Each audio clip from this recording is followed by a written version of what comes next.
only guy at the moment. So like I Yep. said, Steve hopefully will be joining us in a little bit, and we have another person that may be coming in and asking some payroll questions. So, just so you know, I am on. Can you see my screen okay? Yes, I can now. Yep. Okay. Okay. Oh, and there's Bill, MaxxTraxx. He's another MotorTraxx user. He's not switched over to MaxxTraxx. He's joining us, and he's always got great suggestions. I'm on 5088. What are you? What version are you on? I am on. Hang on, I can tell you here quickly. Okay. I am on 5010. Okay. And you know, I just released. I don't know if you saw. Do you get the little hot news warning on your version, the 5010, the little thing? Yes. Yeah, I did get one last night. I was working kind of through the night there to get some end of the month stuff done, and I happened to link. I use LogMeIn to link into my shop from home, and I take some paperwork home so I can just, be home where it's comfortable, and when you get sick of it, you can, watch TV for half an hour or something, But anyways, it came on last night sometime, and I looked at it, and I think there was a newsletter and a couple sales tax things for Connecticut and something else, I think. Yep. So just a little reminder. So I actually put in the newsletter because we, at this point, and hey, Bill, how you doing? Bill, you with us? Good. Yes. Yeah. Just unmuted. Yeah. Derek Sabrowski's on the call with us. You two veterans. So we were just talking real briefly about the newsletter. Derek is actually still on our 5010, which is our official release. And that actually, Derek, came out, so embarrassed to say this out loud, December of 2009. Right now, we have a little over 100 shops on the beta. Right. It's not perfect yet, but, they're striving for perfection in software. But, guys, come on now. It's not a reality in the 21st century, but it's got some pretty awesome features in it. And, Bill, you're still on just a practice version, right? Yes. Okay. But if you want, we can go ahead and get you updated as well. And I think I'm just, you know what, I noticed you're on 5088, and I think it's the guy's name, but he updated me to 5084. Okay. Yeah, 508, 5, and 6, they didn't even give to me. 5087, I was very unhappy with, so I haven't been telling people to. But I got 5088 yesterday, and I played on it for about 2 hours yesterday because I'm all about the parts costing, how it affects the financials. Freaks me out, if anything weird goes in there. In fact, let me show you guys really quick what I'm talking about. You'll notice. So this is something new in the 8.8 that you have. Yes, this is something new in 8.8. So when you put a part on MaxxTraxx, I love these kind of cornucopia meetings where we're just talking about all sorts of stuff. Let's just for fun. Let me write this number down. 054115. Probably don't need to. But I'm going to select this. Now I'm going to click on more. My cost is $650. And I'm applying my matrix, right? And so my selling price is $19.50. Write this down. And again, it says down here, current part status. This is all new, Derek. This says how many we have on hand, so we don't have any. I'm going to throw that on there. And we get the red circle with the slash saying we don't have it in stock. So now, if it prompts us, hey, order this up, you don't have one. I say, okay. So I typically, get it from WorldPack, and I may call WorldPack using my RO for my purchase order number. I'm just going to save it. And I may call WorldPack, but you guys know I do really use online ordering. But if I then get that part delivered in an hour, let's say, and I convert this to a received vendor invoice, and in reality, that crankshaft seal is now $850. First of all, I'd be blue. But then I'd go and edit this, make it $850. So what was happening before is our cost on that RO stayed at $650 on our RO. Now, it handled inventory, cost of goods, valuation correctly in the background. No big deal. But, we still were charging, my fake number, we're still charging that customer, remember, $19.50. So now we have this new feature. If I go back, I think I was in this one. See this little red dollar sign? They just put this in 5087. kind of freaked me out, I'll be honest, at first. What this means is it's saying, okay, I'm selling this price at $19.50 based on my parts price matrix, right? But now I can click on this, and it says, the cost of this part was changed from a purchase order or vendor invoice, restock vendor invoice. Would you like to update the price using price of the part using the new cost? Now, I'll be honest, I have a little bit of heartburn right now because it says $19.50. So if I say yes, check it out, it just changed my price to $25.50 because it applied the new cost of $8.50 times my matrix, which I obviously have this part set to mark up 66%.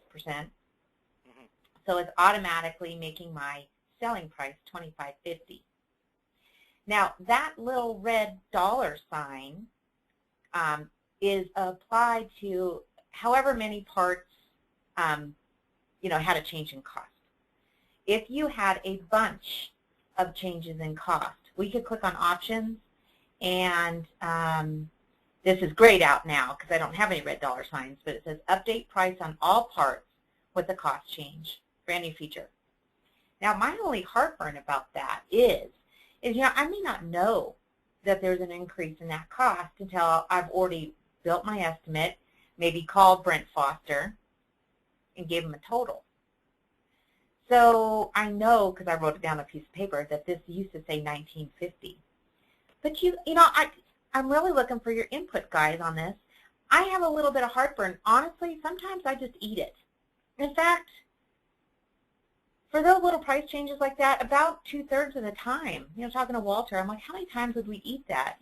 50%, 2/3 of the time, if you want to stick to your, original estimate, if you quoted this person, and maybe you haven't quoted them yet. But if you, are going to make a change that's going to affect the customer because your costs went up, I kind of want a view of what was it before and what is it now. What are your guys' thoughts as service writers on that workflow? Yeah, I mean, I'll tell you on our side. Let's say that crankshaft seal, the service writer, we put the onus on him to make sure that the cost is correct in the computer in MaxxTraxx when he's doing the quote, let's say, or invoice. Okay. And so hopefully at the beginning he would realize, okay, yeah, the computer's not right because it said it was, let's say, $5 and it's now $10. So I'll mark it up what it should be from the $10 and put it in there, and it's a done deal. Now, if let's say they don't do that, and now it comes to purchasing to buy that crankshaft, and yeah, we used to buy it at 5, now it's 10, and let's say instead of making 60 points, we're making 40 points. Right. Probably at the end of the day, we'll just let that slide and not make the 60 points, just make the 40, update the computer, and next time we buy it, it's everybody's happy.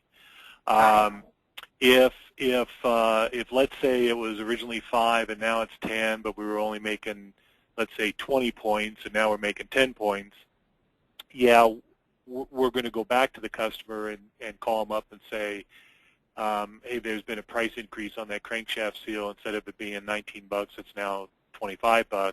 Is that a problem? No, no problem. Okay, great, and we move on.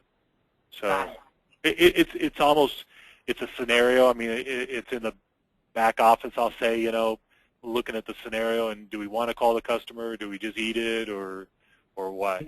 But we're trying to, and that, that kind of leads me why I'm even in this this meeting today. Is I got some questions asked, but it's so tough to keep, I don't care if you're on MaxxTraxx or MaxxTraxx, the inventory, your cost accurate, because especially nowadays, it seems like prices are going up, every 3 months or 6 months. Yeah, I agree. And so it is tough to, keep your selling at the right price. Right. What are your thoughts, Derek? Well, I kind of, I'm, on the same page with Bill is. I do like the idea that at least it's prompting you to let you know that there is a change, even though you may or may not have let the customer know. Mm-hmm. So that way it gives you the opportunity to change it if it needs to be changed. If you're talking a couple bucks on a $400, $500 repair bill, I think it could go, either way to the customer, saying, oh, it's a couple dollars more. Right. Or there's some customers who just say, no, you told me it was $460 and I'm not going to pay $462. So, I mean, $2 is $2. Yeah, it's not going to break you.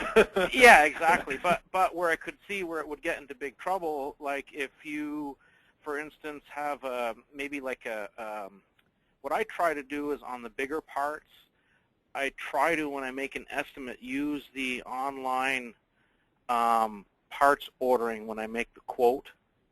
So Yes. That way I get kind of the current cost, even though I have that part still in my inventory somewhere, as I may or may not have sold it. Right. And then that way there's no surprises on the price. The only thing where one could get into trouble, I think, and I don't play much with, with the kits, is that if you have a kit built for like a brake job with those particular parts, then, I mean, when you go into the kit, it prompts you if that's the actual price, but you really don't know yet because you may or you may not have the vendor invoice in front of you. Right. Right. This is all workflow stuff, and you guys in development, of course, are doing amazing things. But I try to get it back down to how does this work in my day-to-day workflow? Because you guys know service writing is an art. There's very little science left in it. It is so much finesse. So I'm starting to spend a little more time, since Rhonda Lou's doing most of my webinars now, on running through these scenarios because I'm back in the video business. So training video business, and so I'm, working up scenarios on how best to use these new features. And Derek, probably since 5010, literally they've made over 400 changes in the program. It's mind-boggling. So, I'm kind of looking to you guys for a little bit of feedback. Yeah, I did do probably 80% of my part sales were all ordered online. WorldPack was my number one. Factory Motor Parts, which is the AC Delco Motorcraft, was my number two. Dealer parts, I got in the habit of using the part placeholder, and I'd ask them, so what's my cost? Because dealers, and you got to beat them up a little bit. So that I usually didn't run into trouble with. But, I agree with Derek, though. It's Derek, right? Yes. Yeah. Okay. I agree, though. Having the indicator is helpful because I can tell you just sometimes at the pace you're working that you might forget to go back to the service writer and say, hey, this crankshaft seal isn't $5, it's now $10. What do we need to do? And sometimes the pricing does get changed if it's that scenario of you're selling it for less than you're paying for. And now when the service writer goes in the ticket, he would see that indicator going, oh, what happened here? And then realize that, okay, the pricing's changed, and then he can follow up what he needs to do, because not a lot, but there's ones maybe too many where a customer now at the end of the day and we're ringing him up, and he goes, oh, my sheet says $450 and yours says $450 or $455. What happened? And now the salesman kind of goes, oh, I don't know. So you're putting both pieces of paper together to find out what part got changed.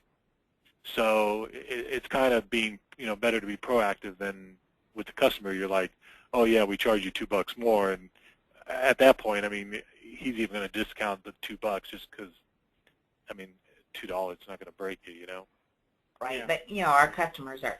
So that was kind of from a different approach of that, Bill. I kind of was thinking the same thing. So and every state is different. And lately I've been working in Colorado and Idaho.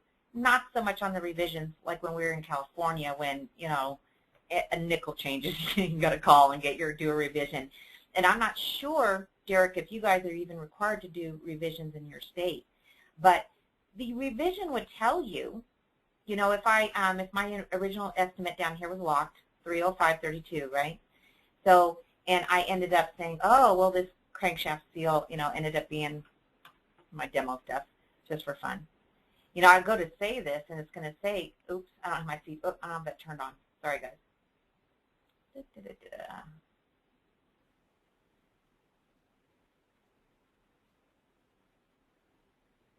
Okay, so then if I go to exit, now will it pop up? It says, hey, wait a minute, Sabrina. The repair order amount is greater than the revised amount. Do you want to make a revision? Yeah. And I do have this that says, yeah, well, this is a big chunk because obviously I've played around between the last time I was in here and just adding these parts. So it'll say my revised amount, but I don't really have visibility into, well, which one of these parts, I just threw a bit revision in, which one of these parts changed, which one? So, and I was a little bit nervous on workflow, so I was talking to the guys about in development. Let's say I had 4 or 5 with little red dollar signs. You know, what's the difference? Before I agree to it, you know, it said, the little warning said, hey, you've got to change. Well, I kind of wanted a window that popped up and said, what is my change? Right. What's the difference? And then on this guy, under options, this little update prices on all parts with the cost change. You know, if I'm going to have 6 parts on here with the cost change, and it gives me like a total, and it's like 65 bucks, okay, I may be calling my customer and getting a revision authorized. You know what I mean? Yeah, but you know, so, more times than not, the scenario could be that the customer comes in for a brake flush or whatever, and technically, I mean, the service writer is going to know, hey, this is everything that you need for the brake flush, and it's, you know, let's say $400 bucks. And you're never going to go back into that, or you're not even going to be thinking that something's more money if you have a different person that receives the part, enters the part. So now your next time could be when that customer comes back at the end of the day, let's say if it's a one-day deal, and you open it up, and all of a sudden you're like, oh, wow. And again, the customer's right in front of you. How do you all of a sudden deal with, you know, all these changes in pricing? You know, so you're still working with the customer. That's why we try to communicate a lot, you know, ahead of time versus, again, we just try to be proactive, I guess. Right. You know, then when the customer comes in and now you're cashing out and you realize now you're having the conversation of, hey, this cost more, Mr. Customer, is that okay? Right. Well, you saw that revision warning come up, though, right, Bill? Right. Right. And I stand to be corrected. I don't think we have anything like that in MaxxTraxx, do we? No. Do we? Okay. So that's why we talk a lot. I mean, for MaxxTraxx, we talk a lot, you know, because we don't have the messages. I even think with MaxxTraxx, we would still talk a lot because we want to fix the problem right now and move on. So it's not waiting to rear its ugly head when that customer walks in or when somebody decides to look at the order down the road. Right. Well, so that warning, because this is interesting, and I've got another really huge shop in New York. You know, they got, and yes, you did. Let's say yes, and Bill. Got a big shop where same thing. They've got 3 people in the parts department just receiving parts. Are huge, and they do a lot of over-the-counter sales too.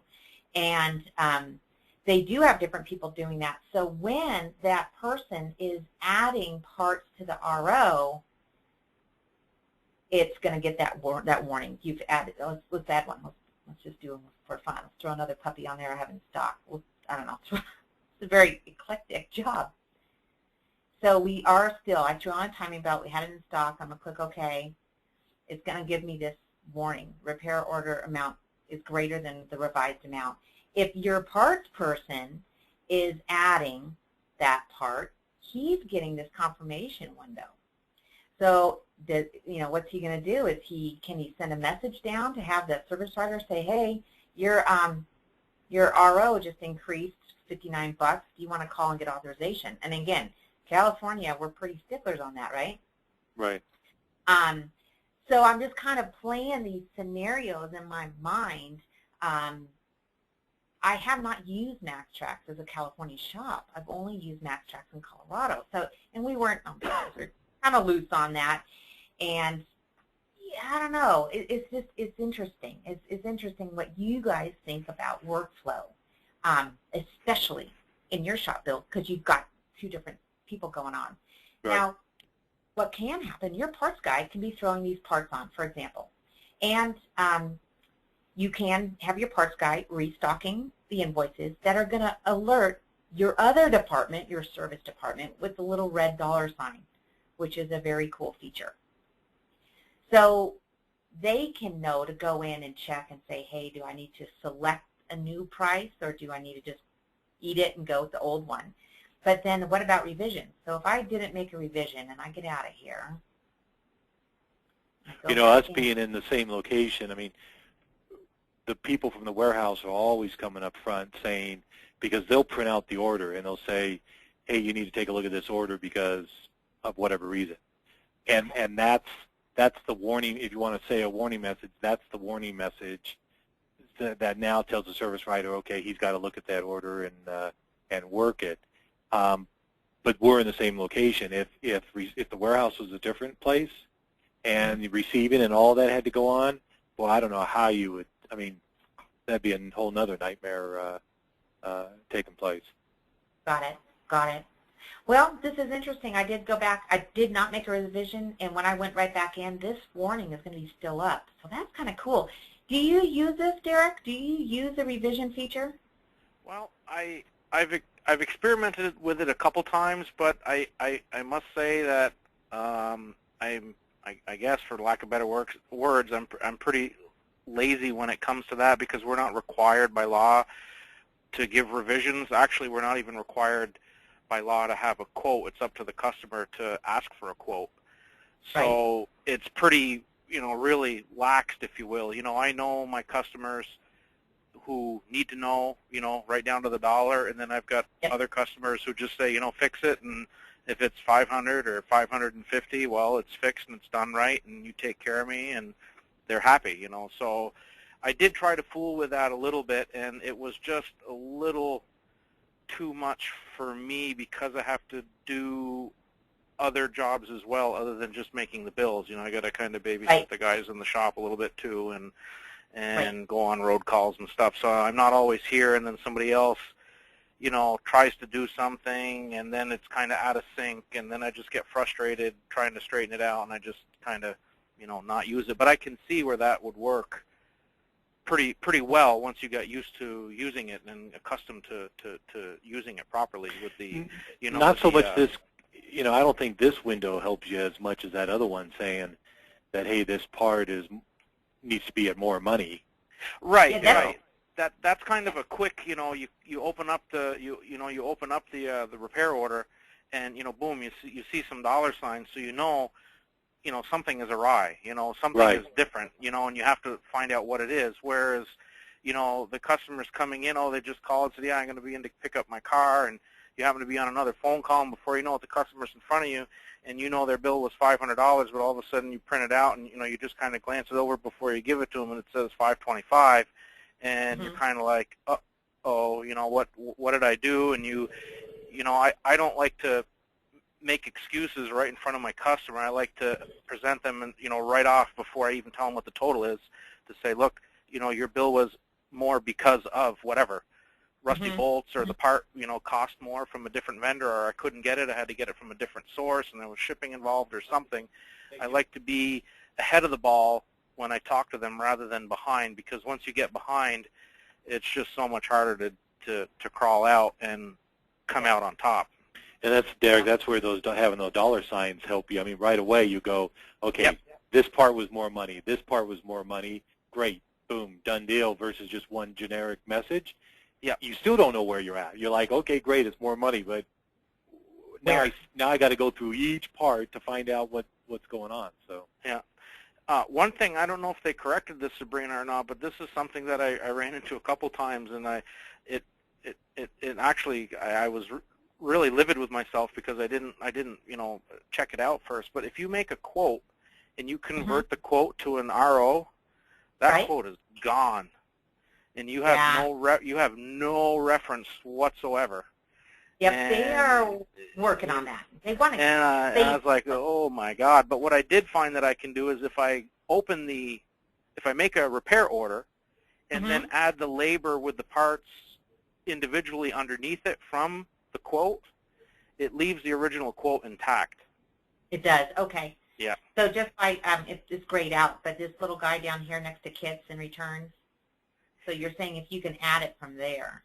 Yeah, or I go underneath a reason for service, click on add labors. Actually, you could click on add labors right now, and there should be one that says labor from quotes from this vehicle, and when you click that up, it'll show that labor with parts that you have below it. Like I think if you click on the little plus sign there, and if you just click way over on the right by select, it'll dump that all on the RO, but leave it intact in your quote under the customer file.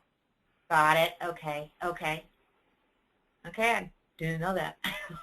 Yeah. Well, I was really embarrassed because somebody came in and they kind of lost their paper and they said, well, I thought you said it was 500, and I'm kind of saying to myself, I kind of really sort of do really remember that too. And then I kind of, I like to have my facts in order, when I talk to the customer, because I don't want them to think I'm doing anything shady, because I don't, and I don't want them to think that. Right. So you're saying if you go back to add labor now, okay, you added that quote on there. So you're saying if you go back to add labor for quotes, if you click that, okay, so it's still there. So you can still go there and see what. Yeah. Okay. If you go back under customer search and go to that particular customer, and go to the quote, you can get the whole quote too. Ooh, see, it's gone. Well, let's see. Oh, it expired. Let's check this out. Let's go all the way through. I'm closing this, and I can always void it and bring it back up. So let's pay. Yeah. Of course, we'd never do this, but we never skip all this stuff. But we're just doing this for fun. Okay, so let's just say AR. Easiest to fix. Yeah. Finish. No and no. Okay, so now let's go back into customer. And if I go into here, click on his vehicle, I think it was a Volkswagen. Quotes. Okay, it's still there. You're right. You are right. So if you go to view and whoops, I lost you here. If you go to go back to vehicle options and click on that quote again, and then do view edit quote, and then convert it. It's going to be gone. You won't have any record of that as a quote. It will be gone from that customer's history. And if you want to make another one, well, you have it on your repair order. Right. But if you so much as change one thing, then it's not what the original. You don't know where you started, is what you're saying. Exactly. Yeah. Exactly. Got it. Exactly. Now like I said, I had my pants down a couple times that way, and I was kind of embarrassed and kind of scrambling to make it right. Yeah. I'll be honest, Derek. I thought that if we did that, if we brought it over that way, that we lost it, that we did not save it. So let's go back in here just for fun. If I go back in here and I delete this. Yeah, no. Yeah. Okay, so if I bring it in, so why isn't it showing my? Oh, because it's expired. So I think if you go under add labors, you should be able to find it under there as well. I know. I just was wondering though, if I did it under this quotes though, if I brought it under here, I wonder if. Well, see, I think it's gone because you already created the work order. We converted it over. Let's see. Let's try home quotes. It's still there. Is it still there? Okay. Oh, I voided it. While we were talking, I went in, voided it through the money bag. Oh, okay. Yeah. Oh, okay. So, okay. I just wasn't sure about that because let's say for Brent Foster, let's see if I got to close out of here. Because I honestly, Derek, until just now, I thought that it would go away. So let's do this real quick and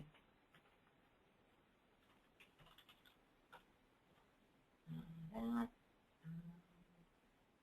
Throw a kid on there for fun. I'm going to use DexCool on his Volkswagen. How's that? I've seen that happen before. Oh, so now it's lit up.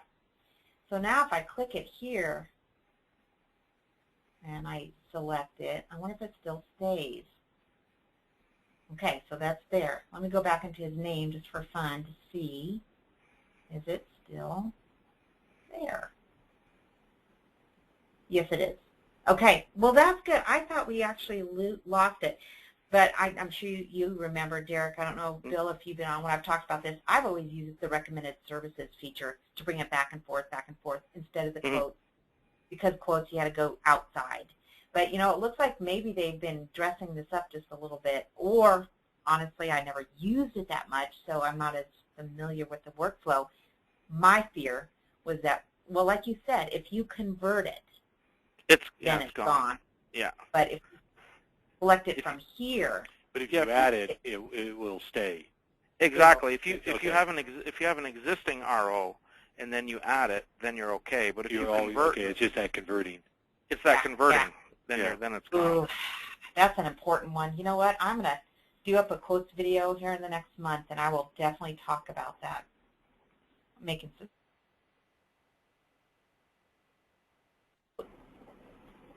Quote. Okay. Well, then going back to you guys, and I'll get off my soapbox because I know you probably have other questions too. What do you guys think about? I mean, I think it's a really cool little feature, the little red dollar sign. But do we need to leave any breadcrumbs? Do we need to have anything that says, what was it before I accepted the little red dollar sign? Does that dollar sign only come up when the price goes up? Only, yes, when the cost goes up and it says, hey, your cost has gone up. Do you want to change your selling price? Well, it showed you, the dollar sign was there. Let's say that timing belt, we'll use that as an example, and the dollar sign was there. It would have showed you that, let's say it's at $59. But if you click that, it would say, oh, it needs to be at $69. So you had what it was. But it doesn't I thought that's what it said.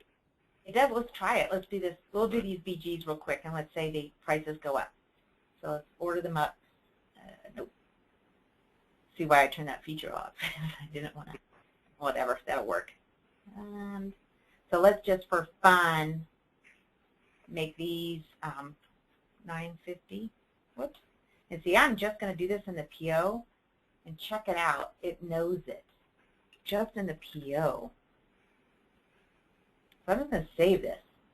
I don't even have to restock the parts ticket. Now, when I go back in here, oh, maybe I do have to restock. Obviously, brand new feature. I'm learning it, guys. Sorry. So let's go back.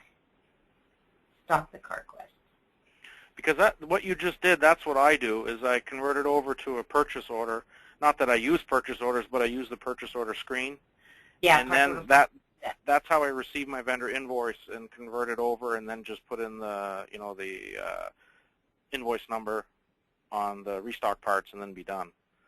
Yeah. Before I actually do this, $9.50 and $9.80. Let me see if it changed it on my RO. I don't think it did, but let's double check. $9.50, $9.80. No. $9.50. It did. Yeah.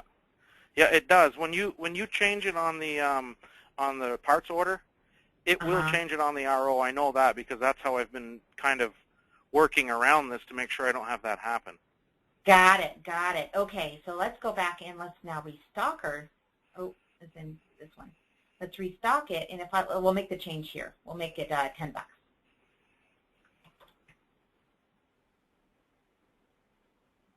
No, let's do the other one too, just for fun. We'll make them both $10. Our BG products, huh?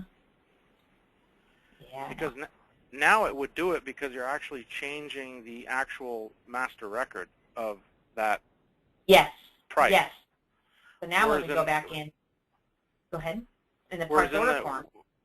Whereas in the order parts, purchase order screen, you're just dealing with the price on that particular RO and not what the main price on the master Or master record. Yeah, Yeah. exactly. It didn't give you the dollar sign. Check it out. It sure didn't. Yeah. $10. What did I do? Could be me, guys. It's a brand new. Well, the other one you were saying that it had something to do with the profit, because you were at the 60-some profit. Yeah. What was that little screen? Well, let's look at this again. So this is going to be a menagerie. So let's put some brake pads on this cooling system flush.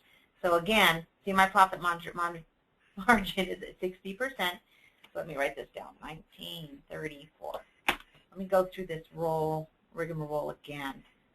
So glad oh, by the way, Bill, I'm recording this just so you know, not to post anywhere, but to use as a training tool. Because the last time we talked, like in February, I had like 4 pages of notes just from you. And I forgot some of them, I'll be honest. Okay, so now we're going to, Okay, so we're just going to save this. So now they show up, deliver my parts, I convert it.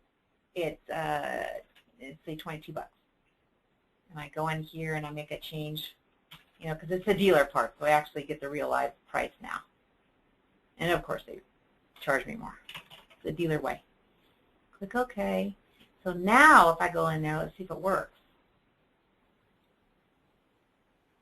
Yes. So now this is where, honestly, I was having as a service writer a little bit of heartburn, right? $48.35. So then I click on this because I got my little red thing. And it says the cost of the part was changed from purchase order or vendor invoice, the restock vendor invoice. Do you want to update it? So what I did before is I have to just look, $48.35. I'm going to write that down because remember before it was $19.34. For now it's $48.35. It's wrote down with a pen, which is what we want to get away from, right? So if I don't know how much, it's going to update the price of this part. There's my heartburn. You guys sharing in my heartburn? If you click yes, then you'll see it, or yeah, but then what if I want to go back? Well, so yeah, then you forget $48.35. You got to write it down. Which we don't want you to have to do, right? It's all about no pen and paper. So this is where I, was talking to Mark and Rex, and I'm like, guys, I don't like this. So if you go ahead and click yes now, I just want to see that again. Okay, so I changed it to 55. Now you go, oh, you know what, that's too much. Maybe what was it originally, $48.35? Oh, I'll charge them $52.50. But you don't even know. You kind of lose where you were. Okay, you're getting me now. So I don't know. Am I just being too picky? I mean, I can go to the part master record. Check this out. And I like to have the option. I like to see. It would be neat to have. Let's say that little window you just had. Whatever the site. Okay. It'd be nice to say, let's say instead of each, it said original sell price, $48.50. Yep. Next box, instead of extension, would say new sell price, $55. Now, if you want it, you click yes. Or let's just say if you changed it to you don't want to charge the full $55, but you don't want to do the $48.50. So if you want to go, I'm going to go $52.50, you can enter in $52.50, click save, and then it would change it. So it gives you that whole scenario right in front of you. Right. Versus now I got to grab a piece of paper, I got to write down $48.50. I got to click. That's what's driving me nuts with this MaxxTraxx is because we do a lot of invoicing. I got to do a lot of paperwork from what MotorTraxx does. Yeah. So, Sabrina, the way Bill is explaining it is exactly the way it works when you replace a placeholder part with an inventory part or a parts list part. It gives you what you give as a placeholder. It gives you what your purchase price is or what your cost matrix price is. I can't remember off the top of my head. And then you have the choice of putting in your own price if you want on top of that. So you actually have 3 choices. Brilliant, Derek. Brilliant. Well, I'll mention that to him. Take the same window. Love repurposing existing programming, right? Yeah. Take the same window that we get for parts placeholders and use it for this. Okay, that's, I was looking for that, and I kind of, always working in the vacuum. That's why I love to get on the phone with you guys, especially our veterans, because you guys are top professionals. You can really give us some good workflow feedback. So, because we also have, go ahead. There's one other thing that I noticed. I don't know if you guys talked about this. I was actually had the phone away from my ear for about 30 seconds. I think that $sign on, the next to the part number is driven by your price matrix that you have set up on the price, master part record. Because if you were to receive that part at a different price, like let's say you had this particular part that you made 70% on, because the last time you bought it from, some other vendor and got it really cheap, and then this next time you got it from another vendor, but it still comes in as 60%, I don't think it's going to put that $sign up. Oh, I think the way they run the programming on it is they're running it off from a percent of your profit rather than what the difference in cost was, whether it was higher or lower. I'm not sure. I think it is. Well, I'm not sure because. Well, let's look at the BG. You're sparking some. Thank you guys. You're sparking some thoughts for me.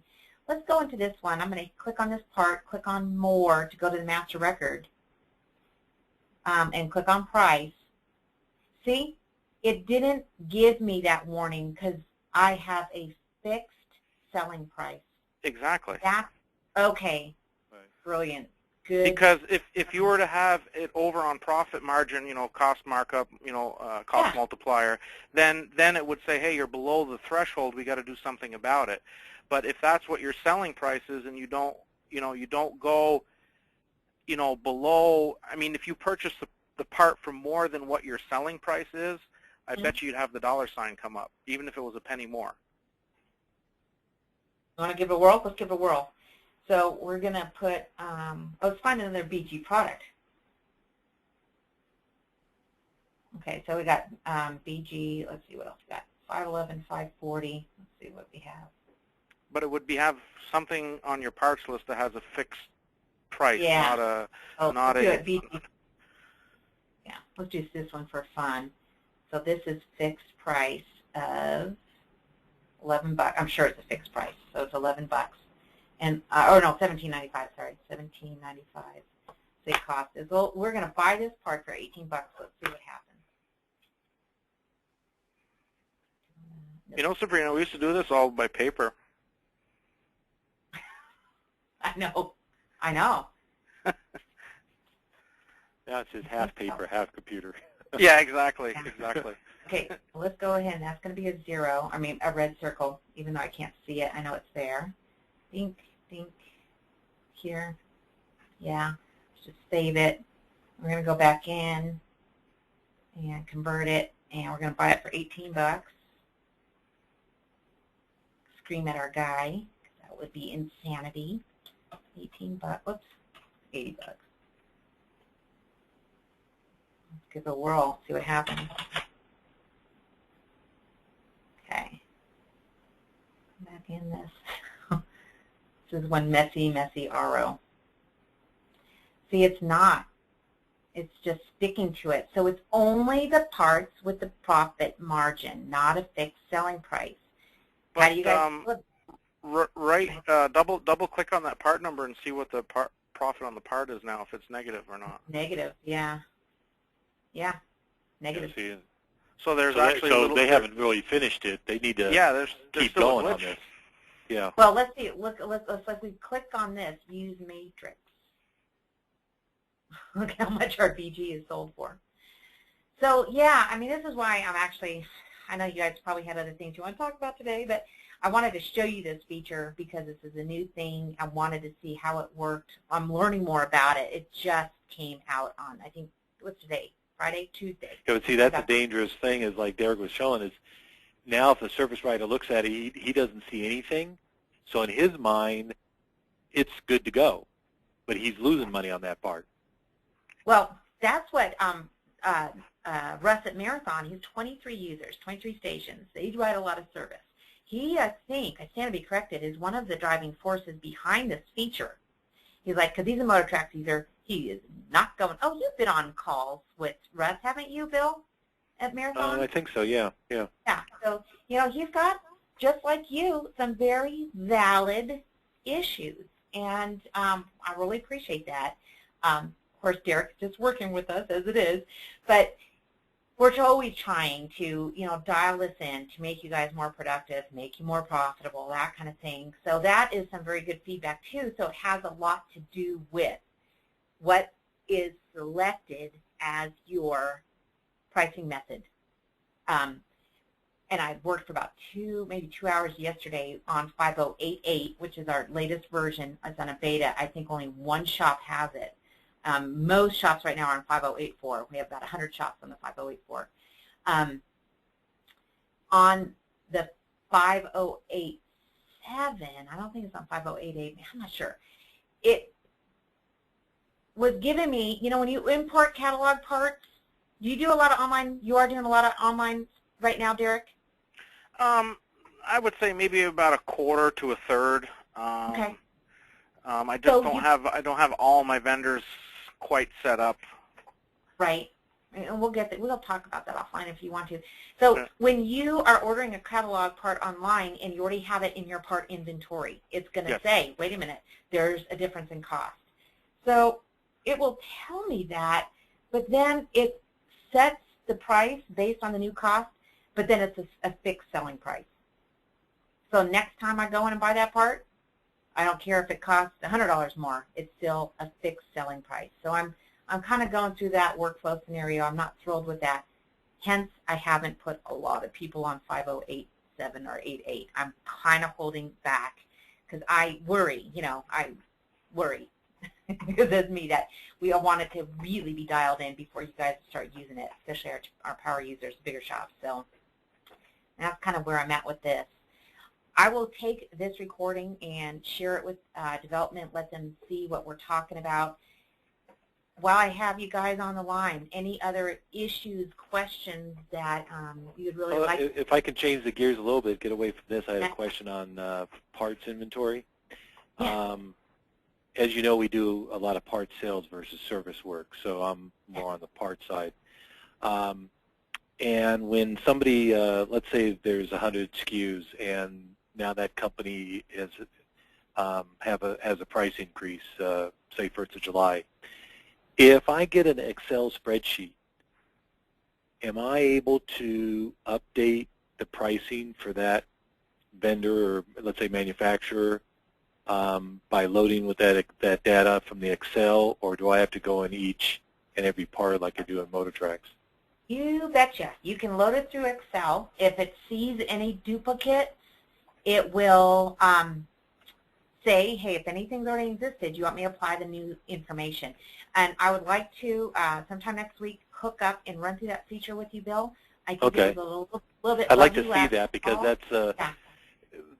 Nowadays, I mean, everybody has what they call load sheets, which is just the Excel file.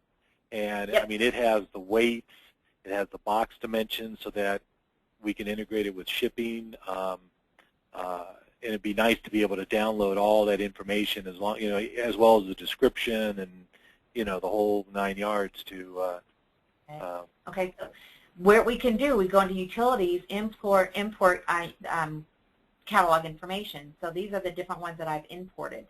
So let's look, once we import it, and this is just a database, then just for fun, I think, will it show me my matching? I don't know if I have anyone that I could play with. Let me look. Can you add parts this way too? Yes. Oh, big deal. Yeah. So you can say, okay, I mean, you have to tie in. I mean, I know you'll show me later, but like column A is the price, is cost, column B is description, and so forth. Okay. Yeah, I'm looking for that this very second. Why isn't it? Oh, because it's looking for comments eliminated. Let's see if I've got a spreadsheet that's not. Is that one? I think it has to be a CSV. It does. Okay, but it won't work because it's not a CSV. But yeah, we get to put in part number, description, cost, see all these different price levels, cores, color, size. I don't have like weight though. This is new. SKU is new. product code is new. I don't have like weight and which is in the part record, of course. Is that something we need to add, Bill? Well, do you think you'd ever tie in, get to a point to where you can tie in, let's say, UPS or FedEx or something, and everything can be done out of this, shipping-wise? I don't know. I'm always thinking, because they're always saying, "Oh, Sabrina, would you stop asking for that? We're not going to do it." Yeah. Then, well, I know it's service-oriented, and but we're very parts-oriented. Well, yeah, but then we're really trying to work more in the parts world, and then somebody asks for it, and I'm like, "Of course, we've already thought about that 2 years ago, Sabrina." So let me ask, if that's something they are looking at an e-commerce tie-in. So people could go on their website, on a shop's website, do the e-commerce on the website, and have it go into MaxxTraxx. Now, I'll believe that one when I see it, but they are working on that, so let me find out. Maybe that if would you could be maybe, if next week or, within the next couple of weeks, maybe if just on a one-on-one, you can show me how this kind of works. And, yeah, and we'll do something. Because this is very important. I mean, this is like a top priority for us. Yep.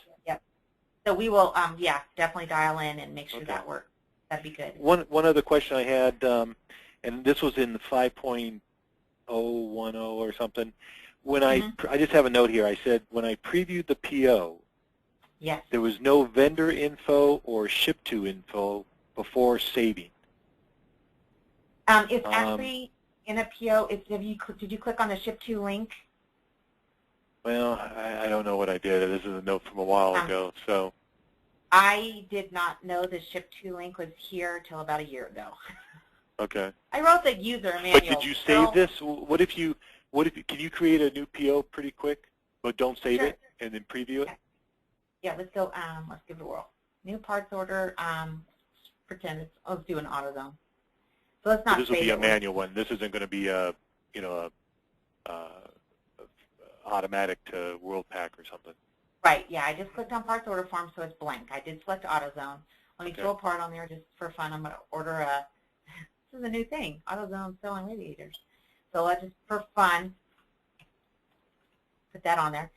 So then what I can click on ship to. What was it? No. Let's see. Wait a second. Delivery method, delivery. Or let's say shipping method, ship.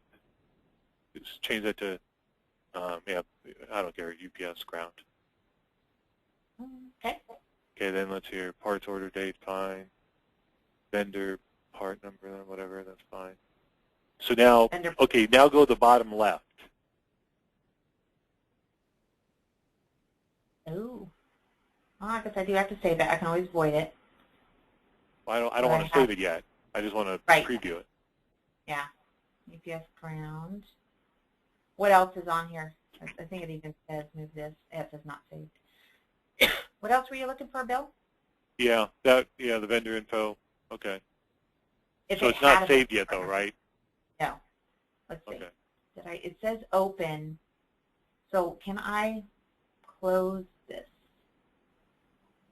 Yes. Oh no, I can't. No, you're right. It does. It did say you have to save. See, yeah. And let's say I didn't want it just yet. So I just you could save it as an open PO. And then I just delete it. Then delete it if you don't need it. Yeah, it's gone. Okay, I got you. Yeah, it's not as straightforward. That workflow is something that it took me a while to even dial in to just be able to do the user manual. So yeah, was not very obvious for me at first either, Bill.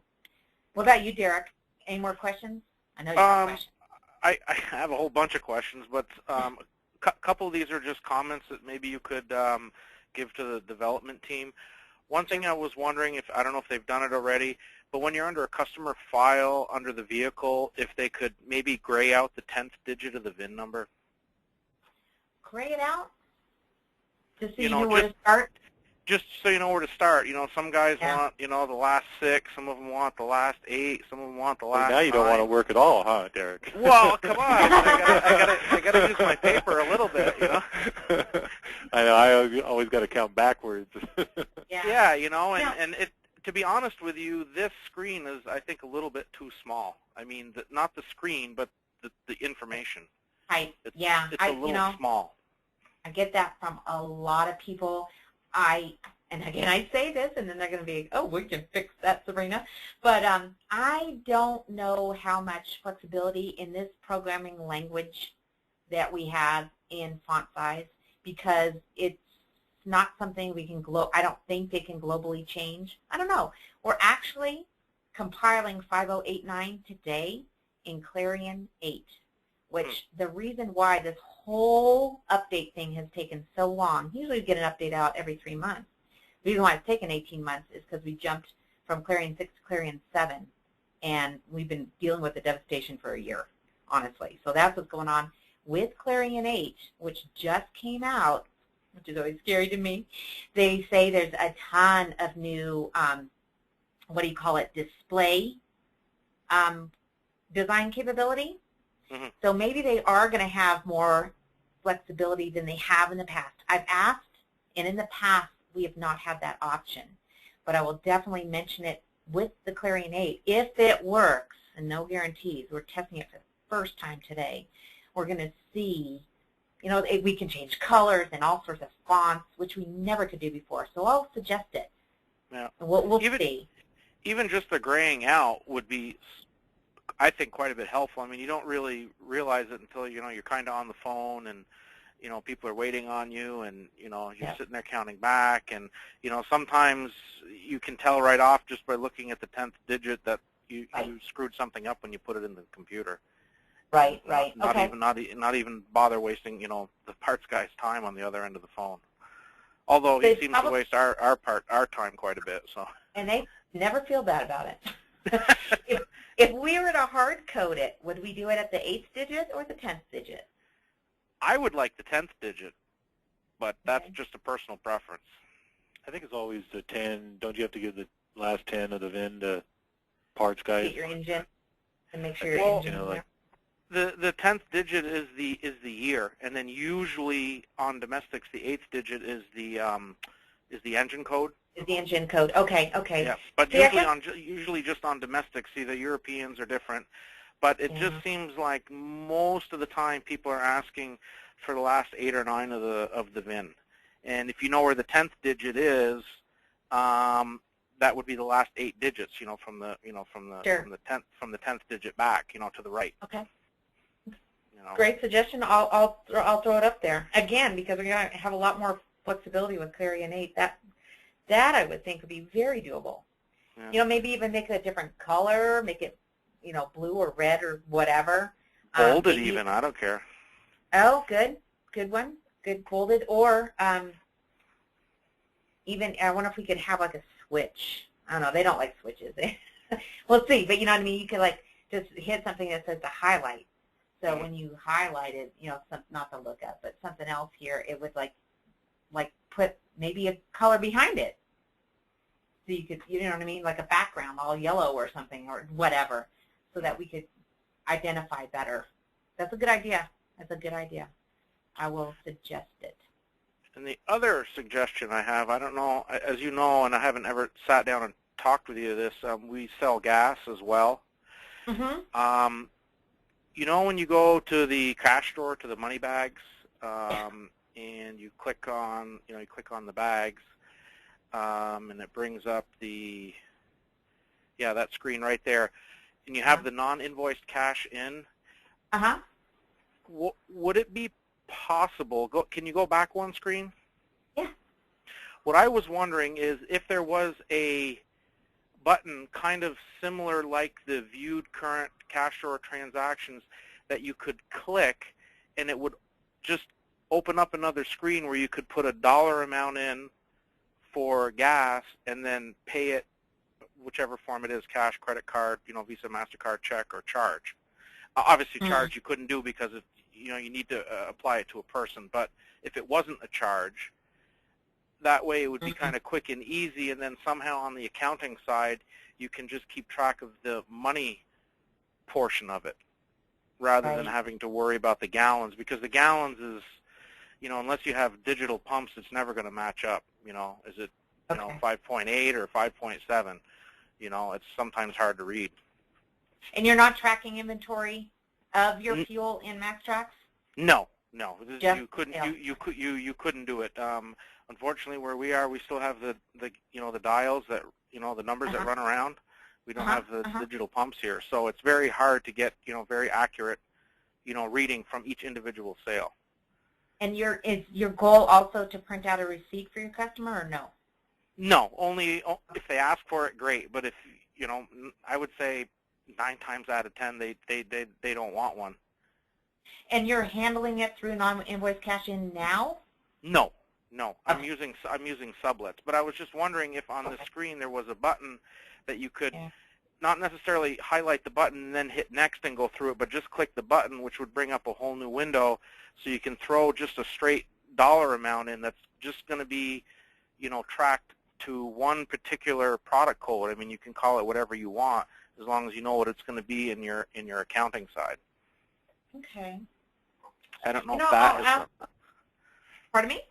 I don't know if that's something better to do, because right now the way I'm doing it, and Bill probably doesn't want to be bored with this, but what I do is the parts counter is easy because you can put a sublet in without a labor. Yes. But on the service counter side, you have to have a reason for service, you have to have a labor, and then you can put the gas. I'll stop you there, Derek. Yep. I hate that so much that they force you on a service ticket. You have to have a reason, and you got to tie a part to a labor. Because on my side, if a guy does service work, and now he wants to buy just an antenna that's hanging on because we have a showroom, so he wants to buy just an antenna. I got to now put in reason, a reason in there, and then I got to put a labor in there just to sell the stupid antenna. Yeah. I wish I could just add the part. I don't know why they just don't let you add a part. I think it has to do because of the tracking, because everything can be tracked so intensively, whether it's towards the technician or towards the service writer or towards the parts itself. That's kind of why they and financial, and financial as well. I mean, one thing that I've done, because I do this a lot, Bill. I mean, having to put a reason for service in, a labor in, and a and then the sublet or the part. Right. So what I do is I have created a reason for service that when I click on it, it comes up as the first thing, and I just have it as gas, but I think I put it in with a space bar so that when I click on reason for service and the list comes up, it's right at the top, and I just click it, and then I go down and I hit labor.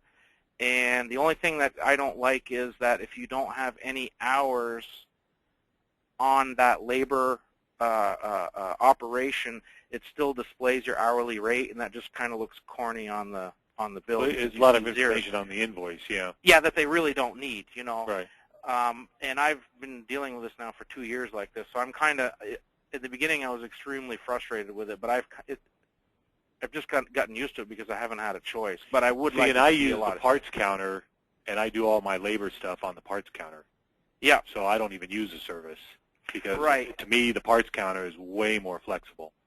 It is, but it doesn't pull over some of your that's menued labors. Yeah. You can only put freeform labors in, and then then you have to spend there and do more typing and etc. And see, on MaxxTraxx, I don't use a service. I just use parts. So right. That's why I'm still on MaxxTraxx.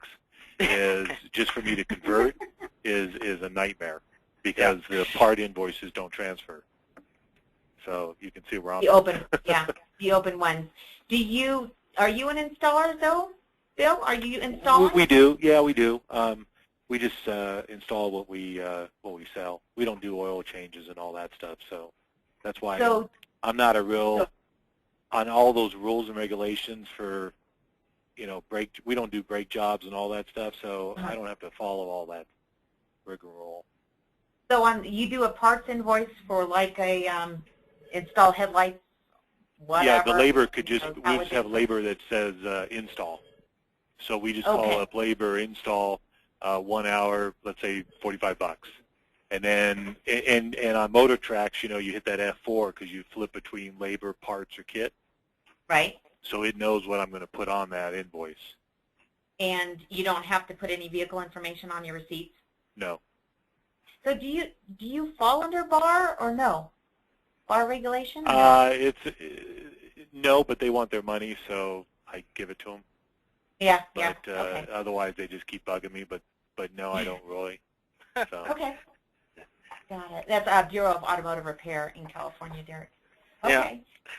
Okay, good to know. Good to know. So, well, we are going to beef this up. We do want to put kits in on this side as well.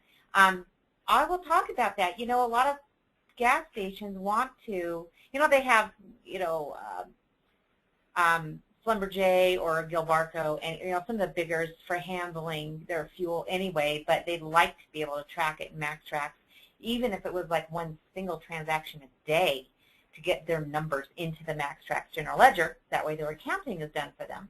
Now, and they, again, are not, like you, Derek, looking to track their fuel inventory in MaxxTraxx. But, you know, again, another pretty broad-reaching feature if we had an easy way to get your fuel purchases in there. However, though, I bet you Mark is going to say, but we want to be able to get out a receipt. So I have a feeling he may want to jump back to this screen. But I wonder if there's anything quicker than putting the fuel on as a part. Or, you know, we probably wouldn't even do that. We probably would do it as a Would labor. you just have a cash ticket, like you know, MaxxTraxx just has a, yeah, okay, cash customer. So, yeah, that's what I do. Is we go to the cash customer, and then I go where you were, Sabrina, to add part. And I scroll all the way, second one to the bottom, sublet labor service, and if you click on it, it won't show because you don't have it on there. But I have gasoline, and because we use one, we have 3 computers. One is, you know, dedicated on the counter for the, you know, the walk through the door gas customer kind of people. Got it. When you close that RO out and pay it, and you go back the next time to that same sublet, gasoline is already automatically highlighted. So I'm just so in the habit of, you know, having the mouse already on the select button before the, you know, before the window even has a chance to pop up, and then just click it, put the amount in, and then go down to OK, save, and pay right from there. The only problem is you'll see when you look at my ledger, I'm going to have, you know, gazillion dollars on the gasoline sublet with nothing, you know, bringing it back down into check, you know. Yeah, yeah. Well, that's where we actually, and that sounds, again, I really don't like the term of having to jerry-rig it, but we could actually create a labor, and if we had a labor service that's called fuel, I don't, but let me create one really quick. I could just make it. See, the whole thing is it would all have to be stuff that can be clicked on easily and quickly to get the sale in and out. You know what I'm saying? Like in the wintertime, when we have, you know, 100 snowmobilers out front coming in and getting fuel, you know, you can't be sitting there and doing, you know, 20 mouse clicks to pay a you know, a parts ticket. Right. You want it to be like the old cash register. You just hit a button that says fuel and take the money, and here's a receipt if you want it, and see you later. Yeah, exactly. I mean, I'd even write them a hand receipt if they wanted, because very few people want a receipt. You know, if they want it, just write it out by hand. I mean, I got the pen anyways. It's close by. Do I already have fuel? Where is it in there? It says I already have that. How's that possible? I'm going to say gas. Whoops. So let's run through a quick scenario. So I just created a labor code, a product code that will register every time I select a labor code fuel. It will put it in as a sale of fuel. So, yes. Okay, so let's start clean. Somebody walks up to you and you do an invoice. So it'd be cash, this, sorry. Oh, I hit the wrong one. Fuel, F1. Yeah, I see what you're saying. You just want something faster. So yeah, it's just very, you know, you got to click and click and click and wait, and you know, and then see the thing is when you go through labor, you have to put quantity 1 and then use your hourly rate as the amount, and that's gonna, you know, if you happen to run a report or something with other laborers in there, it's gonna take that as, you know, you're selling your labor rate cheaper than. How come you don't have fuel just up in the parts? Just make a fuel part. Because we're saying because we're not stocking it. we're not going to stock. Can't you make it a non-stocking part? Yeah, but see, it goes by quantity, not by the amount. You'd have to change the amount every single time. Right. You know what I'm saying? You can't leave it free. You can't leave it free for him, or I guess I'm not getting it. Oh, well. No, that's an interesting. Let's do it. Let's do a buyout part, and we're not going to worry about cost, and we're certainly not going to add it. But then we have to. Yeah, you got to put the part number in. You don't really need a description. You could get away with it. I've been around and around with Kaylin with this about for 5 years before I even switched over to MaxxTraxx, and we seem to agree that the sublet was the quickest and easiest way, to do it on a parts counter. The service counter, like Bill said, is a little ridiculous because you got to have. This is the parts counter here. Oh, I mean, sorry, the service counter. Where you have to know the reason for service, the labor. So if you click on fuel here, can I put what else? Let's say you added fuel. Do you have to put a quantity or not? I just put quantity 1. Okay, and then can you override the price easy or not? Or I guess you can. Yep. Huh? I just put 1. Oh, you always have to go in this big. I see what you're saying. You always have to go in this big screen. Yep. You can't just go to that line and edit that line, huh? Like in MaxxTraxx, how you just click on the line? Yep. You're always in this big screen. That's not. Thanks for encouragement there, Bill. You see where I'm coming from, Derek. I haven't gotten to MaxxTraxx yet, so. Yeah. Well, because I'm thinking of MaxxTraxx, I'm like, well, just put fuel. You put the quantity. I mean, you just go across each section. But here, every time this box opens up, it's a nightmare. Yeah. But I think it may be doable, Derek, and it would be just. Then the reason why I don't use a sublet, why I always make fuel a labor, is because it doesn't require it doesn't go from an asset account to a cost of goods account in the background whenever you sell that labor. Right. And a part does, right? It pulls it from the asset account and puts it in cost of goods because it says, well, you're But you could always that. You could always do that adjustment at the end of the day or at the end of the week, right? Yep, or the end of the year. Yeah, I mean, you could do whatever. Yeah, whatever. I'm sure that's what you ended up having to do if you've been using it as a sublet because you're going to have. I haven't done anything, Sabrina. You're gonna see some pretty funky register here, or general ledger. I mean, when you No problem. you have to look at it someday. It's way out of whack. Well, how come, Sabrina, they don't let you tab into each, like up at that fuel? Why wouldn't they let you just tab to each section to change it? Why always have to? Well, it's got a path. Let's look at it. So if I add a service, let's just for fun, let's do general labor just for fun. If I hit the tab key, you see it automatically highlights here. I don't want that box to open at all. Oh. Good luck. I want close that box for a second. Okay, I want to go from part number. I want to tab to description and maybe add a description in there. I don't want that box. Don't pop that box up. Oh, like a free-form part. Did I say that out loud? So you're telling me, sorry, Derek. That's okay. I'm getting nervous now. You're telling me that on this screen, I cannot go to that quantity window and change it from 1 to 2 without going in that big box? No, you can double-click on it. You can double-click on that line, that fuel line. There's that big box. I don't want that big box. And then there's that big box. That's the only way you can. That's the only way you can do it. Only way to do it. However, thank goodness, it is automatically highlighted when it opens. When it opens, I was just gonna say that. See how it's blued out? And hit enter. Because in QuickBooks, every invoice you tab across the lines and you can add a price and quantity. I mean, God, it's so flexible. Yep.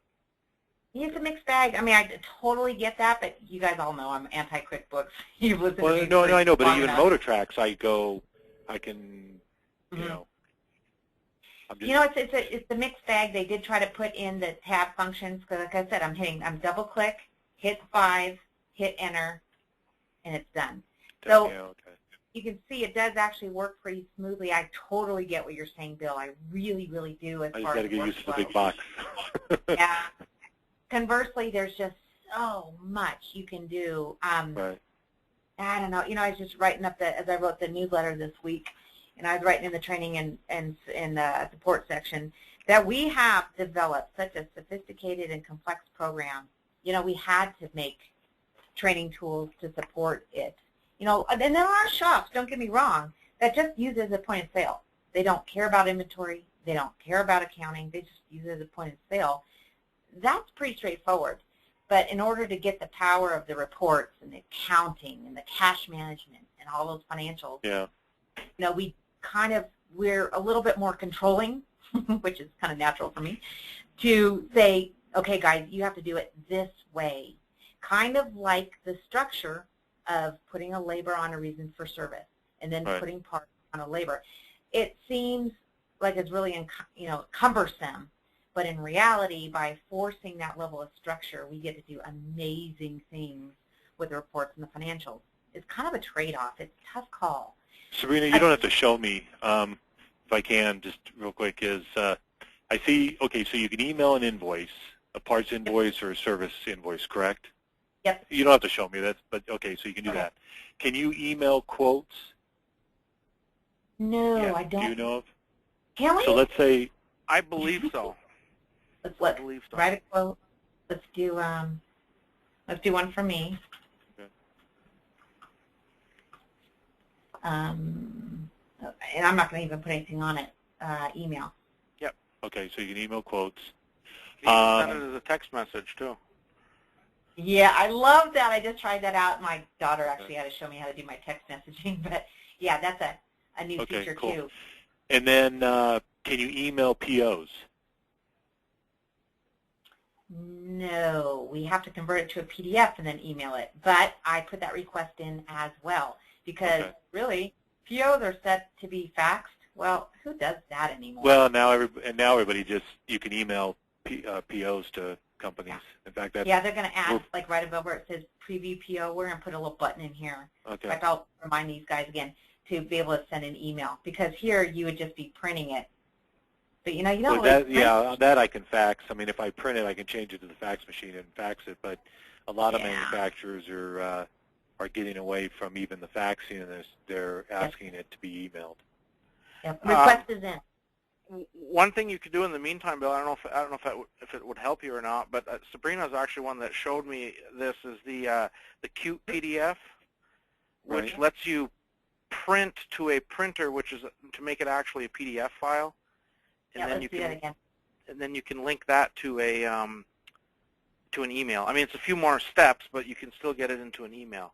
You know what I'm talking about, right? Yeah. In fact, I'm trying to do it right now, and my little print screen isn't coming up. Oh, that's not what I want to do. Hang on a minute. You actually would have to go into Workstation for parts order forms, and it's trying to print. Oh, let's see. Parts order forms, parts invoices. I thought for sure it let me do that. No, you can, because I think you can only print it out if you close out the not close out, but if you don't keep the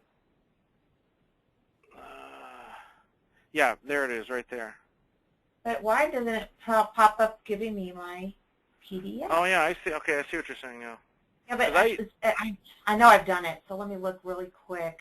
I know I've done it in a webinar, I'm pretty sure. Let's see, under this workstation. I guess maybe I just had to, I thought it was under here. Parts invoices, tech worksheets, reports, checks. Well, you're saying that you can't even print out the PO. Is that what you're saying? No, you can print it on plain paper. But we have, okay, I'm just going to do it here. I'll show you what Derek's talking about. I'm just going to make my default printer my Qt PDF. So it'll be for everything, but of course we can't have it for everything. That wouldn't be very practical. So I could just go in here and hit OK, save, and print. And what it does is it gives me this little thing and says, do you want to make it a PDF? Okay. And then we can go into here and save. And you just find it and then you can attach it to an email or something. Yeah, I gotcha. Desktop, and where is it on my, oh, here it is. And then like put it on this side. And then that's what we could fax in, or we could email. So I could right. I gotcha. Yeah, attached to an email. Yeah, but you're right, Derek. We need to actually have the ability to select it right there in MaxxTraxx to be able to. I mean, it'd be nice to do what you're doing right now, all within MaxxTraxx, without having to go out. I mean, they do it for customers and quotes and everything. Yeah, it's on my list. I don't know where in the priority list, but they were going to put it right up here where these 3 gears are, because we have this real estate right here, and just say email, just like we do in the other features. Because you're right, Bill, there's so many people that are accepting, or they're requesting, can you just email us your orders, especially for you, because you work with more of the specialty that don't have. Well, even now, so when you do orders. faxes, it's literally going into a computer. You know, people aren't even dealing with the paper anymore. It just goes to a computer, and then they go on the computer and they get the orders. So it's kind of the same, same deal.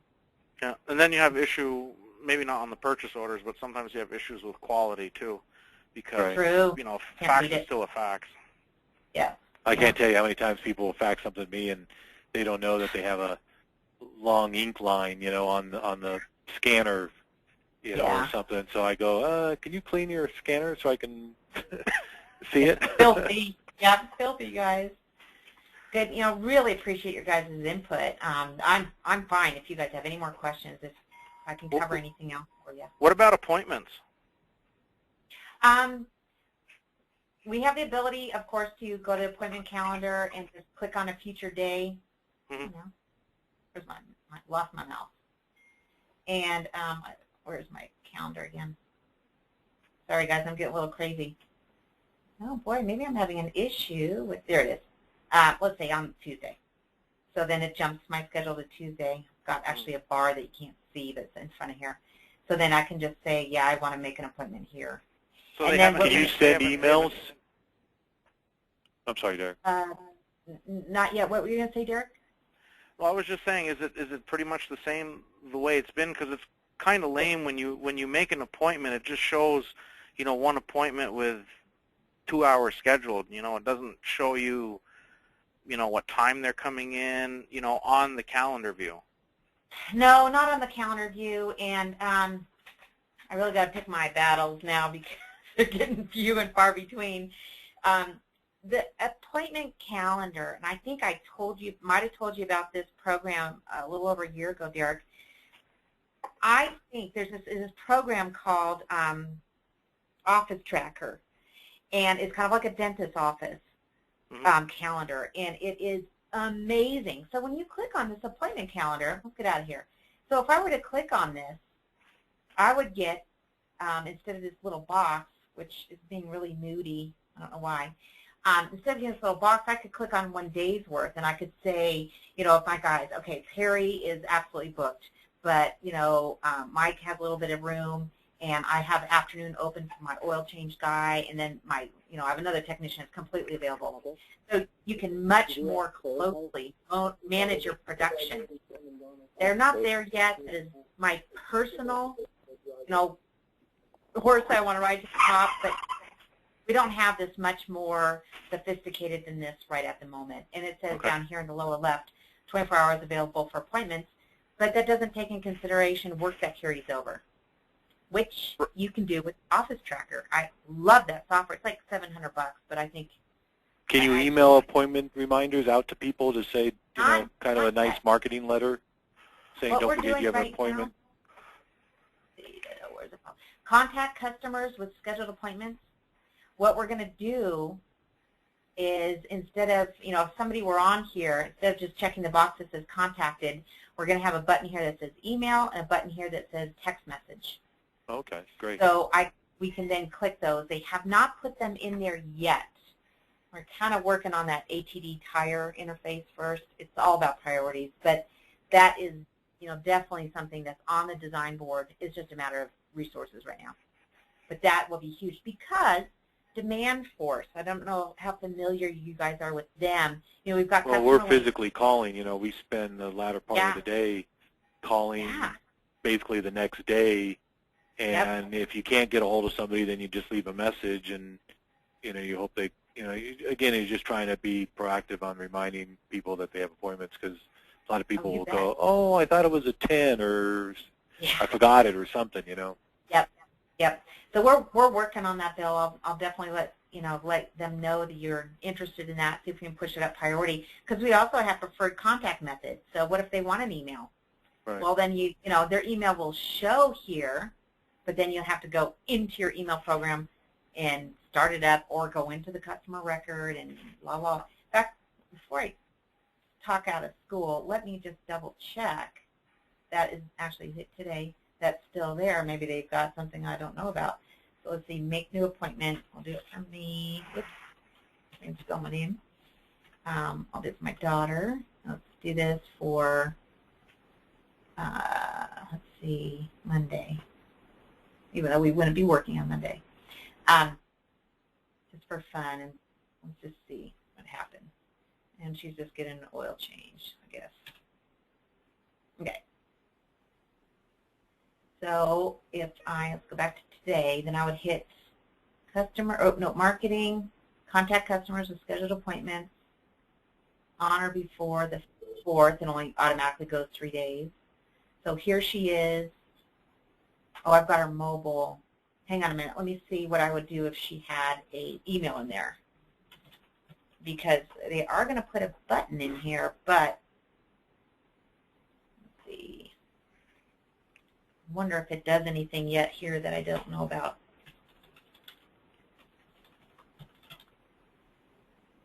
Again, it's a brand new feature, guys, so I'm learning too. I know. Okay, make it the 4th. And oops, 4th. So it shows up here, but nothing automated, not yet. Well, I know that they also are going to put email up here. Then they probably right here will put text message, so you could send them a text message about this appointment. So what do you do here? You call them, and then you can go in that contacted box, and you right-click or something, or?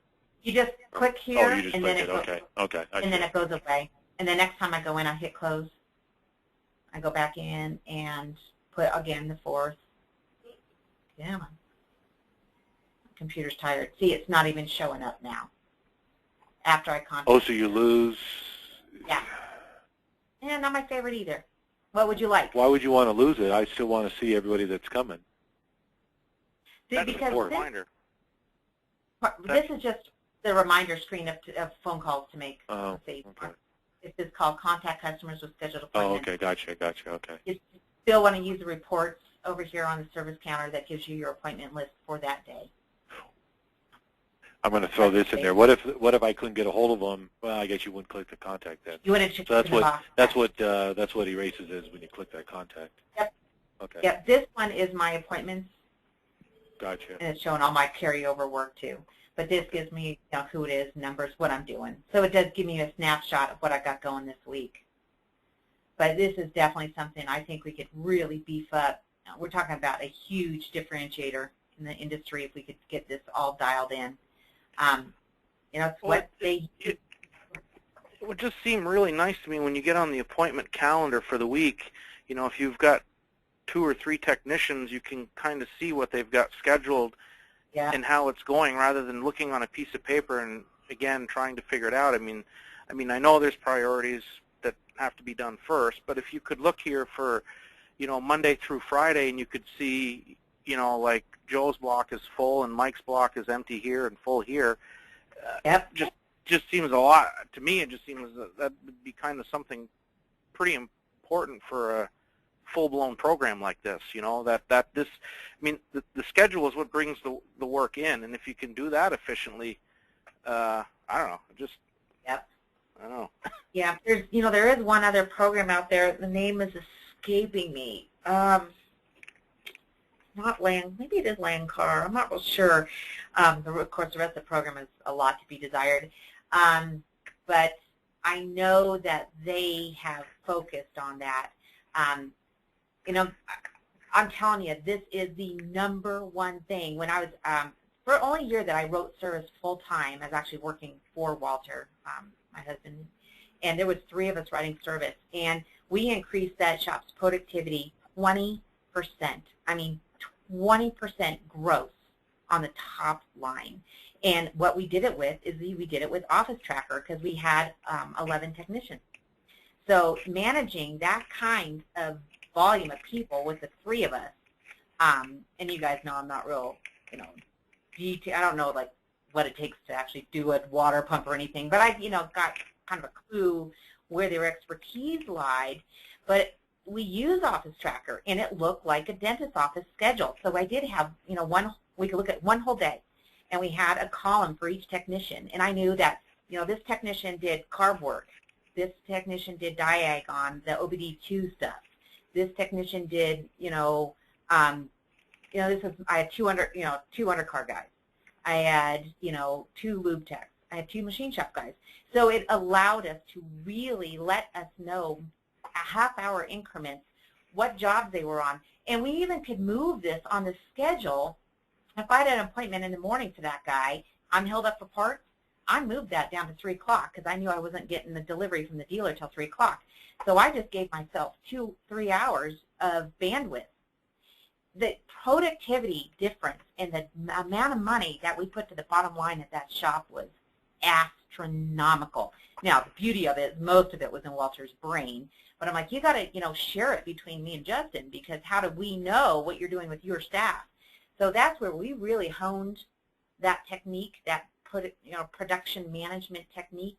So we really are looking to tie that into MaxxTraxx. I don't see it being in probably till the end of the year, guys, but, I'm going to have somebody listening to this webinar recording, and hopefully, I think it's huge. I think it could be the biggest differentiator for us in the marketplace other than the accounting, integrated accounting, because it hits you, it's pure profit. I mean, it is pure money in your pocket, just like you said. So, if you guys are interested in something like that, let me know. Give me your feedback. Give me some ideas and suggestions, and we'll see if we can push that one up the flag a little bit sooner. But as you can tell from this conversation, there are so many aspects of MaxxTraxx that we're always looking to improve, to make changes on, part costing workflow, marketing, the emailing feature for parts, or for the parts order forms. It just kind of goes on and on and on. The gasoline, making the parts counter much more robust, especially for you, Bill, for that, more. We have tons of tranny rebuilders and that kind of thing. They never touch the service counter, but our focus, because our history is mostly with installers for the last 24 years, right, that's where most of the effort's been put in. So it's always just picking and choosing. So I really appreciate your guys' feedback. It's been priceless.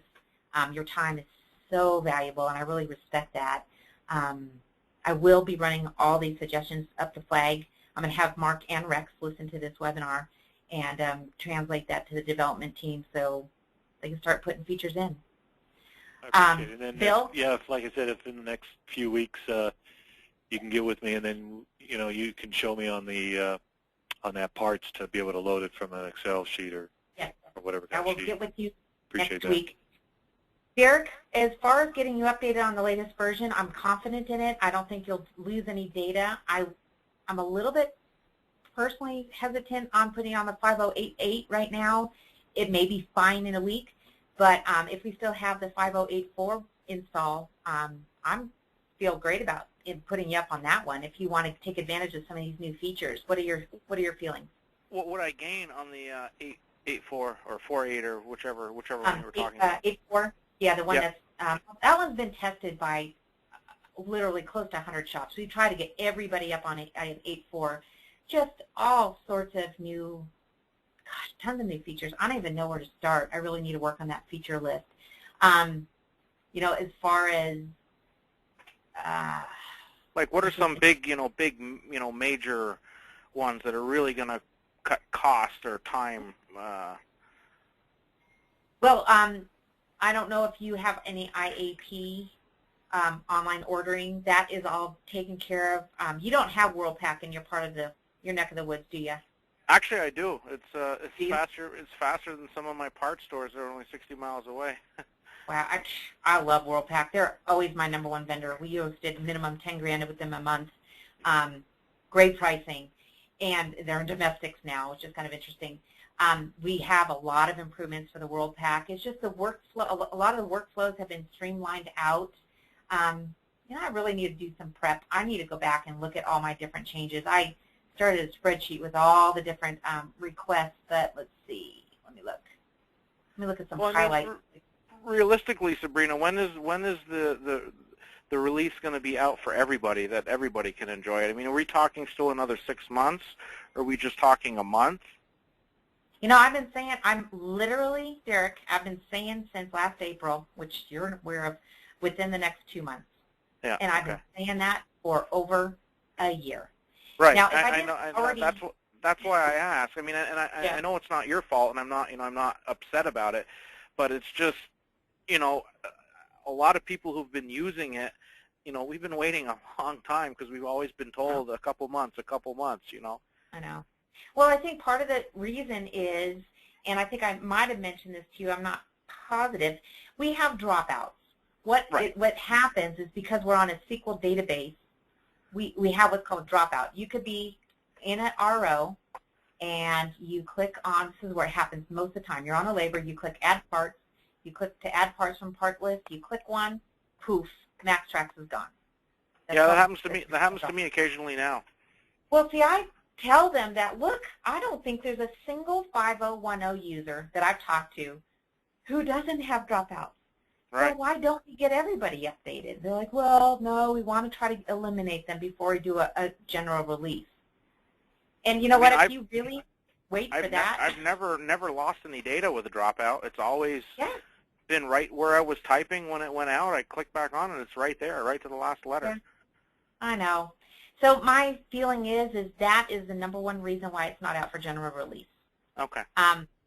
You know, we ended up doing market research. We contacted, I think, I don't know if we contacted 80 or 90 users, a mix, people on 5010 and people on different versions. We have people on 5066, 5080, you know, that kind of thing. And you know what? We did find there was not that much of a difference between the older users and the newer users, you know, newer versions with the dropouts. So other than that, I would do it. And the 5084 is extremely stable. It's actually been out for some time. That's what you're on, isn't it, Bill? The 5084. Yeah, that's what I would get you up. Now, but I just got on that, what was it, just the other day, Caleb updated it. Yeah, but you're on a practice version. I'm just on practice, though. I'm not as, you know, worried about that. Well, exactly. So Derek's full accounting too, so I'm always a little bit more conservative. Now you know why I'm still on MaxxTraxx. And I appreciate that. So, yeah. I'm not quite yet ready to dive into this yet. And I appreciate that. There are a lot of people in your same shoes. I think that's fine. I think we are getting darn close, though, to, you know, getting this as to a general release. But we may end up slowly doing it by hand. I mean, it just makes me crazy. I need to contact another several hundred shops rather than just doing a major release. I don't know. It's not my business. I just work here. So I'll find out. But I would jump into 5084 because, I mean, just as I look at this list, and I'm looking at, let me show you what I'm looking at. This is, oops, let me move this over onto my screen. Well, see, Derek, my problem is Derek, since I use a parts invoice, I have over 60, 70 parts invoices that are open. Yeah. And when I convert, none of those come over. So that means now, you know, on the weekend, when am I going to put those 70 back in before we start the next day? Yeah. So that, I haven't been wanting to spend my weekends just lately doing that. Right. Which I don't understand why. Yeah. Well, it's one thing if you did spend the whole weekend and it went smoothly, but you know you have to be realistic. Is it gonna go smoothly? Right. And come Monday morning, if it's not done smoothly, you know you're trying to. I'm still back on MaxxTraxx. You know. Yeah. And I'm not trying to be negative. It's just I'm just trying to figure it out myself. So. Yeah. Yep. Well, that's, you know, Bill, that's the way I did it. I mean, it's a small shop here. I got 3 guys in the shop, and, you know, we got 4 bays, so it's rurally located, so we don't have a super high volume because we're always waiting for parts and stuff. And I looked at MaxxTraxx for about 3 years, even talking with Kalen back and forth about the fuel and this and that. And then I spent 2 years putting my inventory over, just, you know, a little bit little when I had time. Mm-hmm. And then when I finally decided to do it, I just did it on a weekend and decided that for a week I'm going to duplicate my invoices. And Right. of course, I'm small. I don't have 60 or 100 or 150 invoices per day, going through or that are open. So I was able to do it, but I'm kind of like you in that I'm doing this by myself. I don't have, a team of, IT guys that I can Right. just say, here, you guys do this, and Monday morning I want it to be straight. I'm doing it myself, Exactly, and we're very heavy on the parts warehousing as well. So and then we've got two different entities, all sharing the same parts. So like MaxxTraxx now, we have two companies, let's say, that share the same inventory. Well, I can't do that on MaxxTraxx, so that would then be a little bit of a problem, Yeah, right. So I'm kind of waiting, but I'm also at the point like you. It's like, okay, let me just get into it, and yeah, I'll take the good with the bad, and at least I moved on to a Windows version of this, Yeah, I think in the long run, I think you'll be happy with not the decision going with MaxxTraxx, but happy that you took your time to do it, because Right. I spent almost 6 years before I decided I was using, I don't know if you've heard of it, GarageKeeper, which was an old DOS run. Yeah, I've heard of it. I never used it, but yeah. Yeah, and it was a good system in its time, but it was time to be done with it. And I spent, before I was actually using MaxxTraxx, and not duplicating invoice, it was almost 6 years. Yeah. See, I've been on MaxxTraxx for probably, it's been now 12 years, 13 years. Mm-hmm. So that's kind of, now MaxxTraxx is just second nature. I mean, I could zip around that thing so fast. And I know I can't do that in MaxxTraxx. I will, but it's not like today, But but MaxxTraxx, I mean, I already know. I've been telling Rex a million times. It would be so much better for us, but it's just trying to get everything together to do it. So we'll get there. We'll get there. All right, as they say, good things come to those who wait, right? Exactly. And wait, and wait, and wait. Exactly. Yeah, we're getting there, guys. We've worked with about, me and Rhonda Lou, I've worked with about 150 shops now, switch over from MaxxTraxx to Max, something along those lines. And we really, well, first of all, we've smoothed out the process of the conversion. We've really got you on a very, okay, this is what you do next. This is what you need to do next. This is, we've really got the step done. And as far as getting those numbers set up, your general ledger numbers, all your banking, all of that kind of thing, your payroll, that whole thing. So that part of it is actually so much more streamlined, just like the self-paced training curriculum. If you have other guys other than you, Bill, that you want to learn the system, it's a three-week program. You watch a few videos, attend a webinar 3 days a week, Monday, Wednesday, Fridays, either the 9 a.m. series or the 12 noon series. Mostly 12 noon on the West Coast because it's lunch hour. And a lot of people get up to speed like that, and we have our strategy meetings when you get a practice install, and then a strategy meeting before go live, so everybody knows, okay, at 1 o'clock we start data conversion. At 3:30 we're done. We're doing setups. We're going to do, cash drawer first. Put in a starting number for inventory. Put in your outstanding parts invoices. So it's we get it very, very specific, and put date and times in people too, who does what. So we really do coordinate that. And as I always say, it's sausage making, and sometimes you just got to trust Rhonda and I that we know what we're doing, and because we don't ever want you to feel like, I got to really figure this out on my own. There's too many unknowns. Right. So I have had one shop, though, I have to say, that did a false start. And their controller, she said, you know what, I'll tell you right now, I do not plan on using MaxxTraxx, but I want the owner to see that they're not ready. So we did do it. We converted them at December 29th, actually, I think. And they were not ready, and they're still on MaxxTraxx. That's the only one I can ever think of. No, there's one more that had a false start, But like I said, this one was kind of a setup. She knew what she was doing. But everybody else, I'm telling you, I just know at the end of the day, it's more powerful. That's what I'm going after. It really is. And I promise you this, because you know this, I'm not a computer person. I don't care for this kind of stuff. After 2 or 3 months, I just was baffled how the heck I ever used MotorTraxx. Right. I just don't know how. And there was nobody that was a bigger fan of MotorTraxx. It'd be actually easier for us to do MaxxTraxx if we never even were on MotorTraxx to begin with. It's just that jumping over the fence, you know. So, anyway. Rex says it all the time. It's your MotorTraxx users, you guys, because I was one of them, you just give us hell. I'm like, yeah. Yeah, I do. New users are a walk in the park. Well, yeah, it's simpler to do that.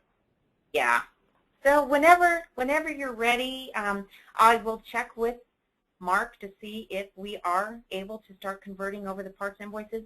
The other thing we can offer you, Bill, especially because you have so much volume, and I dare say this because they're going to listen to this recording, we might be able to help you with some of that data entry. Yeah, which you had said that before, so I mean I appreciate all that. I gotta, because it is myself kind of playing with it and doing everything else. I gotta. That's why you notice I'm jumping into these webinars more often now, because it's kind of I want to get in there. So. Okay. Again, well, I appreciate it. I'm going to have to exit here, but I okay. appreciate you guys' time. Derek, it was nice talking with you. Yeah, same. Probably talk to each other again sometime. Yep, I appreciate it. Yes. Take care, Bill. Okay, bye. Bye-bye. Okay, Derek, what else you got for me?